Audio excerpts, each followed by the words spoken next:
Écoutez, moi je propose de conclure effectivement en faisant peut-être un petit rappel de ce qui a été partagé, parce que vous n'étiez pas là ce matin, donc comme ça, voilà. Donc je vous rappelle qu'aujourd'hui, notre séminaire, c'était sur les métiers en tension, générant d'importants besoins donc, en formation et en recrutement.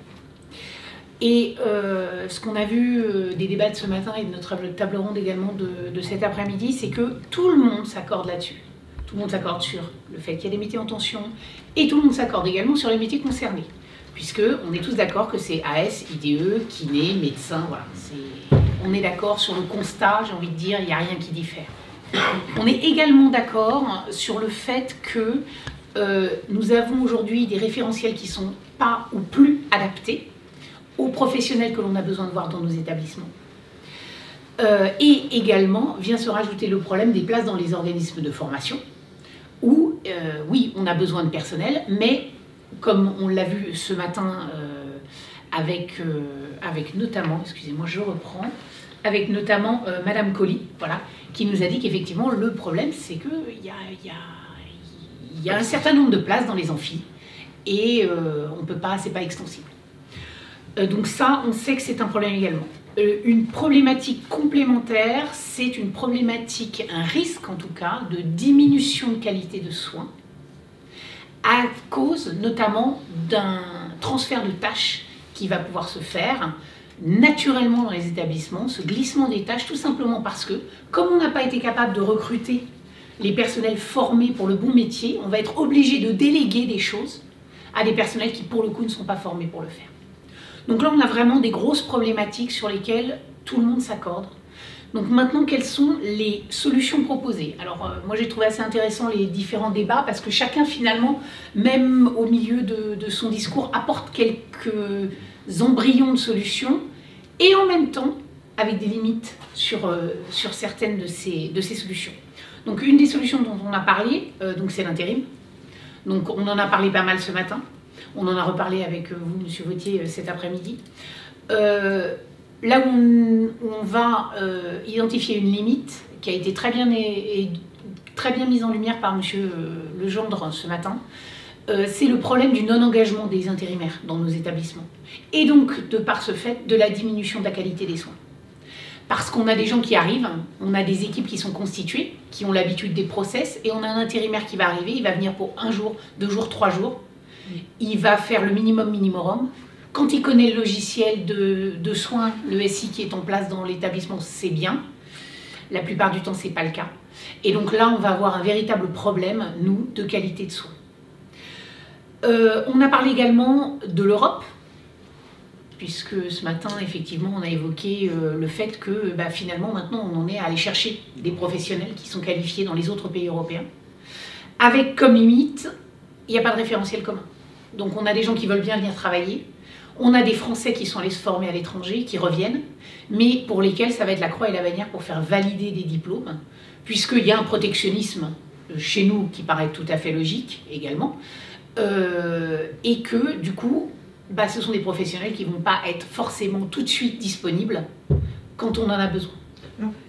Oui, peut-être un petit bémol, parce que je fais partie de la commission d'autorisation d'exercice. Oui, et moi je suis terrain de stage. Donc. Voilà. Et donc, c'est la croix et la bannière, par exemple pour les kinés sur Dijon, puisqu'on travaille sur beaucoup d'autorisations pour des personnes qui viennent de Belgique, entre autres.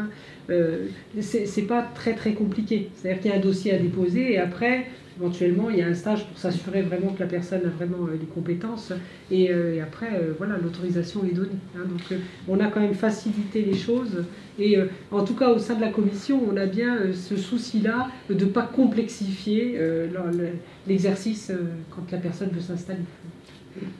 Mais on a quand même, c'est vrai qu'on a discuté notamment avec les universitaires de ce matin, on a quand même malgré tout, parce qu'il n'y a pas que kiné, il y a logopèdes, les orthophonistes belges, et puis il y a également le problème de la disparité des formations qui sont données dans les pays. Nous on le voit, Monsieur Legendre en a parlé ce matin également, vous avez de très bons professionnels dans certains pays, et vous avez d'autres pays où les professionnels ne sont pas du tout au niveau par contre. Donc ça, c'est également une des limites que l'on a pu identifier ce matin. Il nous a été présenté également ce matin la possibilité donc, des unités mixtes de formation, qui était qui était très intéressant par Madame Colli, où là on va mettre sur une même formation des métiers différents qui vont avoir certains UC en commun, des choses comme ça.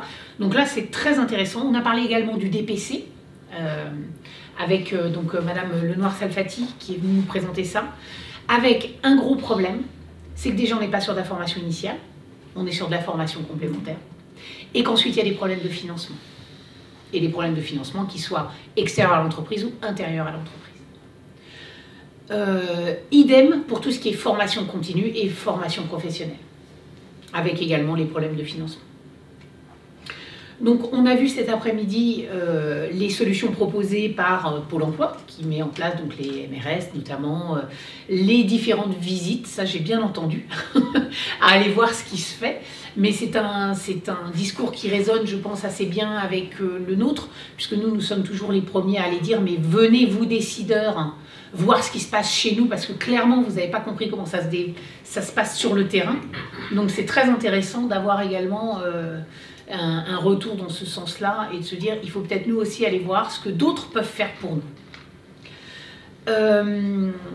Également, donc, on a parlé de toutes ces dernières discussions, donc des réingénieries possibles des diplômes, de la modernisation des process, comme vous avez dit, notamment avec le digital, avec des transformations du type de management qu'on peut retrouver dans nos établissements, et ensuite avec la possibilité, lorsqu'elle est donnée, parce que je pense que Bourgogne-Franche-Comté, on est peut-être en avance sur certaines choses, avec notamment l'aménagement des formations, l'aménagement des processus de sélection, et puis avec le parcours court et les VAE collectives. Moi, je suis très intéressée par ce que vous avez énoncé, parce que la VAE collective, c'est la première fois que j'en entends parler, par exemple. Vous voyez ? Alors, je note que c'est réservé au public.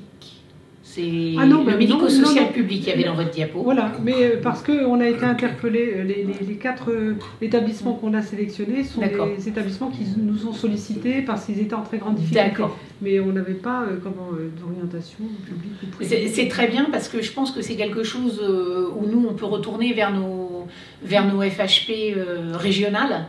En tout cas, la nôtre en BFC, puisque moi je suis concernée, vu que je suis à Cosne-sur-Loire, c'est pas si loin que ça.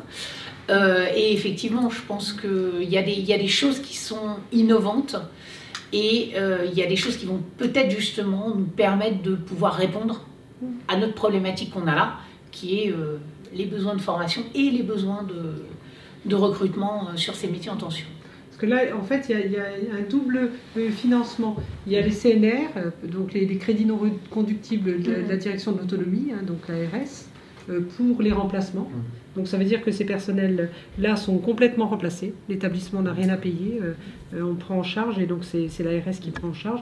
Et la NFH, bon, qui est l'OPCA, mais ça aurait pu être un OPCO hein, si on avait été dans, qui va prendre en charge les frais de formation et de déplacement des personnes si c'est nécessaire pour leur stage en tout cas.